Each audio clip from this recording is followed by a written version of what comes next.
ओम शांति। आज हम निराकार परमात्मा और उनके दिव्य गुणों के बारे में जानेंगे।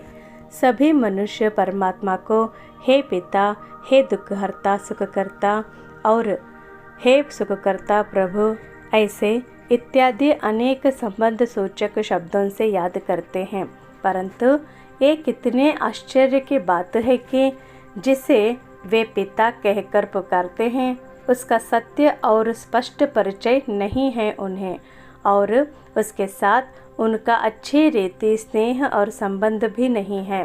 परिचय और स्नेह न होने के कारण परमात्मा को याद करते समय भी उनका मन एक ठिकाने पर नहीं टिकता।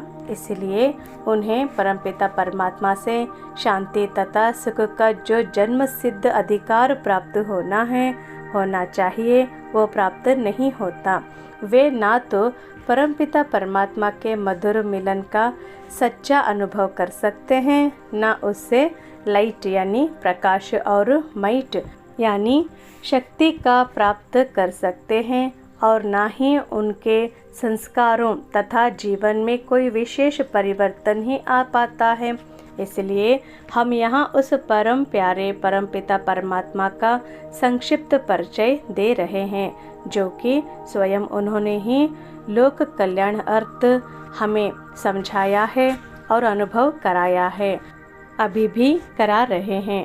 आज हम परमपिता परमात्मा का दिव्य नाम और उनकी महिमा को जानेंगे।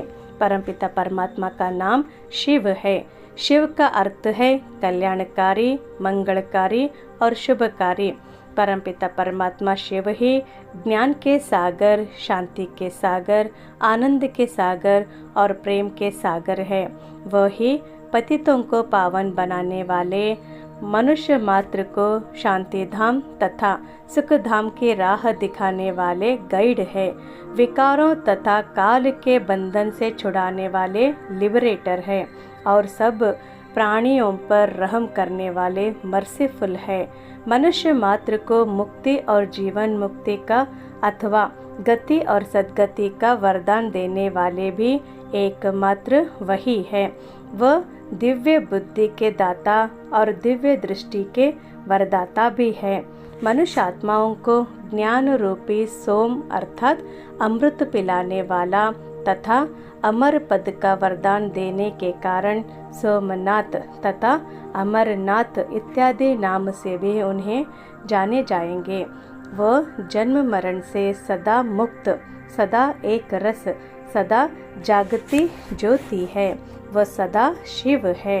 उनका नाम सदा शिव है। परमपिता परमात्मा का दिव्य रूप के बारे में भी हम जानेंगे। परमपिता परमात्मा का दिव्य रूप ज्योति के समान है। उस दिव्य ज्योतिर्मय रूप के दिव्य चक्षु द्वारा ही देखा जा सकता है और दिव्य बुद्धि द्वारा ही अनुभव किया जा सकता है।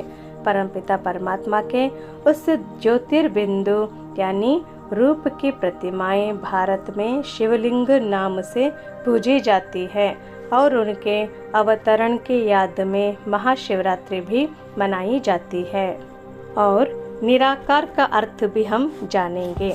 लगभग सभी धर्मों के अनुयायी परमात्मा को निराकार यानी इनकॉर्पोरियल मानते हैं, लेकिन कुछ अनुयायी निराकार शब्द को यानी परमात्मा का कोई आकार या रूप नहीं है ऐसे मानते हैं। अब परमपिता परमात्मा शिव कहते हैं कि ऐसा मानना भूल है। वास्तव में निराकार का ये अर्थ है कि वह परमपिता परमात्मा साकार नहीं है, अर्थात ना तो उनको मनुष्यों जैसा स्थूल शारीरिक आकार है और ना देवताओं जैसा सूक्ष्म शारीरिक आकार है, बल्कि उनका रूप अशरीरी है। वो ज्योतिर्बिंदु समान है। बिंदु को तो निराकार ही कहेंगे। अतः ये एक आश्चर्यवत जनक बात है कि परमपिता परमात्मा तो है, वो सूक्ष्माति सूक्ष्म एक ज्योति कण है, परंतु आज लोग प्रायः कहते हैं कि वह कण कण में है। ज्योति बिंदु निराकार परमात्मा तो कण कण में कैसे हो सकते हैं? तो आज हमने जाना कि निराकार परमात्मा और उनके दिव्य गुणों के बारे में। अच्छा, ओम शांति।